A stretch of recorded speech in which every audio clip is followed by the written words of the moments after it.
మానవుణ్ణి అంటే మనల్ని, మన సైకాలజీని స్టడీ చేసి ఈ మనిషి అవుట్పుట్ ఎలా ఉంటే బాగుంటుంది, ఈ మానవుడు యొక్క పెర్ఫార్మెన్స్ ఎలా అయితే బాగుంటుంది, ఈ మానవుడితో మంచి పనులు చేయించాలంటే ఏం చేస్తే బాగుంటుంది అని రీసెర్చ్ చేసి ఒక ఫార్ములా కనుక్కున్నారండి. ఆ ఫార్ములా వల్ల మనుషులు చెడ్డ పనులు చేయకుండా మంచి పనులు చేస్తూ ముందుకెళ్తారు. ఆ ఫార్ములా అంటే చెప్పమంటారా? ఏదైనా ఒక సంస్థ ఉందనుకోండి, ఒక ఆర్గనైజేషన్ ఉందనుకోండి, ఆర్గనైజేషన్లో ఉన్న మనుషులు మంచి పనులు చేయాలి, చెడ్డ పనులు చేయకూడదు. అప్పుడు ఫార్ములా ఏంటంటే ఆ మొత్తం టీంకి ఒక లీడర్ని ఉండాలి, ఒక లీడర్ని నియమిస్తారు. ఆ తర్వాత అక్కడున్న మనుషులందరూ కూడా ఎలా పని చేయాలి, డూస్ ఏంటి, డోంట్స్ ఏంటి, ఏం చేయాలి, ఏం చేయకూడదు క్లియర్గా చార్ట్ ఇచ్చేస్తారు, బాధ్యతలు ఇచ్చేస్తారు. మూడోది ఏంటంటే వాళ్ళ మీద నిఘా పెట్టారు, సర్వేలెన్స్. వాళ్ళు చేస్తున్నారా లేదా, ఎలా చేస్తున్నారు అన్న సర్వేలెన్స్ ఒకటి పెట్టారు. మూడో పాయింట్. ఫోర్త్ పాయింట్ ఏంటంటే ఎవరైతే చాలా బాగా పని చేస్తారో, ఎవరైతే రిచ్ పెర్ఫార్మెన్స్ ఉంటుందో అలాంటి వాళ్ళకి అవార్డ్స్ ఇవ్వడం మొదలుపెట్టారు, ప్రమోషన్స్ ఇవ్వడం మొదలుపెట్టారు. మరి ఎవరైతే పూర్ పెర్ఫార్మెన్స్ ఉంటుందో, పని చేయరో అలాంటి వాళ్ళకి పనిష్మెంట్స్ పెట్టారు. పూర్తి ప్రపంచంలో ప్రతి ఆర్గనైజేషన్లో కూడాను ఈ సిస్టమ్ ఉంది. ఇది భారతదేశమే కాదు, పూర్తి ప్రపంచంలో ఎక్కడికి వెళ్ళినా కానీ ఇదే ఉంది. ఇది దేని బేస్ మీద తయారు చేశారు? మానవుడి యొక్క సైకాలజీని బట్టి తయారు చేశారు. మానవుడిలో భయం ఉంది, ఆ భయంతో పని చేయించాలి. మానవుడికి ఆశ ఉంది, ఆ ఆశతో పని చేయించాలి. ఏం పనులు? మంచి పనులు చేయించాలి, చెడు పనులు చేయకుండా ఆపాలి. This is the successful formula. ఇది ఒక స్కూల్లో అయినా ఇలాగే ఉంటుంది, ఒక కాలేజ్లో ఇలాగే ఉంటుంది, ఒక కార్పొరేట్ కంపెనీలో కూడా ఇలాగే ఉంటుంది. దీనికి ఒక బెస్ట్ ఎగ్జాంపుల్ చెప్తాం. భారతదేశం ఒక కంపెనీ అనుకుంటే ఈ భారతదేశంలో ఉన్న ప్రజలతో మంచిగా పని చేయించాలి. దీనికోసం ఎవరు ఉండాలి? లీడర్ ఉండాలి, అదే ప్రభుత్వం. ప్రజలందరికీ కూడా స్పష్టమైన గైడ్ లైన్స్ ఇవ్వాలి, డూస్ అండ్ డోంట్స్ ఇవ్వాలి, రాజ్యాంగం. థర్డ్ పాయింట్ ఏంటి? నిఘా ఉండాలి. ఎలా చేస్తున్నారు, ఏం చేస్తున్నారు, ఎలా ఉంటున్నారు, అదే పోలీస్ వ్యవస్థ. మరి ఎవరైతే మంచి మంచి మంచి మంచి పనులు చేస్తారో వాళ్ళకి అప్రిసియేషన్. వాళ్ళ కోసమే Arjuna award, Padma Bhushan award, Padma Vibhushan award, రకరకాల అవార్డ్స్, అప్రిసియేషన్. మరెవడైతే తప్పు పనులు చేస్తారో అలాంటి వాళ్ళని శిక్షించడం కోసము జైల్స్ ఉన్నాయి, జరిమానాలు ఉన్నాయి. అంటే వాడు చేసిన తప్పుకు తగ్గట్టుగా జరిమానా, మరణశిక్ష కావచ్చు, జీవిత ఖైదీ కావచ్చు, 6 నెలల జైలు కావచ్చు. ఇక్కడ ప్రాబ్లం ఏమొచ్చిందంటే ఆ పైన ఉన్న నాయకుడే తప్పు చేస్తున్నాడు. సార్ నో, ప్రజలు ఉన్నారు, ప్రజల కోసం రాయబడ్డ రాజ్యాంగం ప్రజలకి తెలియదు. మనిషి ఎలా ఉండాలి, ఎలా ఉండకూడదు ఏడ రాసుంది, ఎక్కడ రాసుంది? రాజ్యాంగం, కాన్స్టిట్యూషన్లో. అది మనకు తెలియదు, అది బోధించరు, అది ఎవరికి తెలియదు. అది ప్రాబ్లం. ఒక వ్యక్తి చాలా పెద్ద క్రైమ్ చేస్తాడు, నీకు తెలుసా ఈ తప్పు చేసి ఈ శిక్ష ఉంటుందని తెలుసా? నాకు తెలియక తప్పు చేశాను సార్. ఇప్పుడు ఇద్దరిది తప్పు అయిపోయింది. అతనిది తప్పు చేశాడు, తెలుసుకోవడం తప్పు, అతనికి తెలియజేయడం కూడా తప్పే. సార్ను అయితే గమనించాల్సిన విషయం అంటే ఈరోజు మనిషి ఎన్ని చదువులు చదివినా కానీ మనిషిలో నైతిక విలువలు రావటం లేదు, నైతిక ప్రవర్తన రావట్లేదు. ఎందుకో తెలుసా? భౌతిక చదువుల వల్ల భౌతిక మార్పులే వస్తాయి, స్కిల్స్ డెవలప్ అవుతాయి. కానీ అంతరాత్మలో మార్పు రావాలంటే, అంతర్గతంగా మార్పు రావాలంటే కేవలం ఆధ్యాత్మికత వల్లనే సాధ్యమవుతుంది, స్పిరిచువాలిటీ వల్లనే సాధ్యమవుతుంది. ఇంత మోడ్రన్ యుగంలో స్పిరిచువాలిటీ అంటారేంటి సార్? నేను అంటాను, ప్రపంచం ఎంత మోడ్రన్ అయినా ఈ మోడ్రనిజం వచ్చిందో స్పిరిచువాలిటీలో నుంచి. అది ఎలాగో నేను మీకు చూపిస్తాను చూడండి.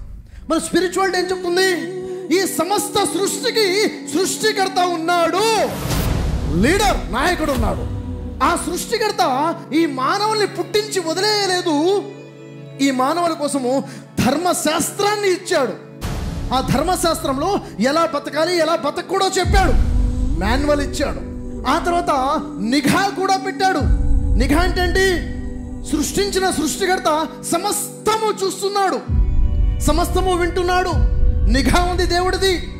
ఆ తర్వాత ఎవరైతే మంచి పనులు చేస్తూ ఉంటారో వారికి బహుమానాలు కూడా ఇవ్వబోతున్నాడు. ఇహలోకంలో పరలోకంలో కూడా. ఇహలోకంలో మనశ్శాంతి ఇస్తాడు, పరలోకంలో శాశ్వత స్వర్గాన్ని ఇస్తాడు.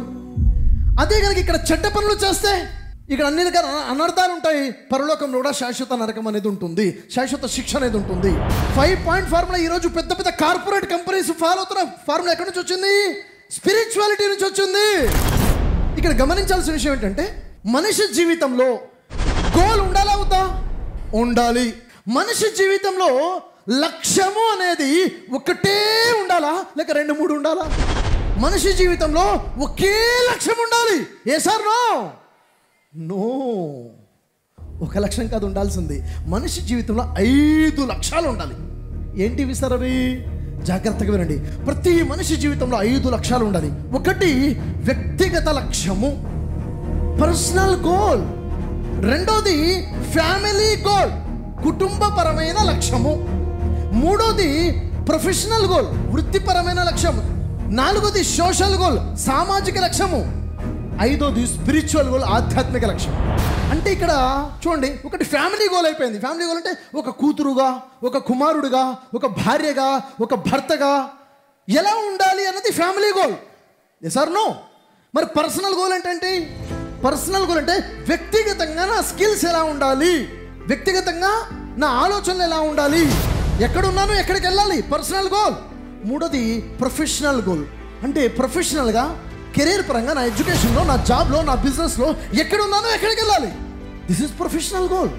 సోషల్ గోల్, సొసైటీలో ఉన్నటువంటి వ్యక్తిగా నా బాధ్యత ఏంటి, నా రెస్పాన్సిబిలిటీ ఏంటి, ఈ సమాజానికి నేనేం చేయాలి, నా చుట్టూ ఉన్న వాళ్ళకి నేనేం చేయాలి, సోషల్ గోల్.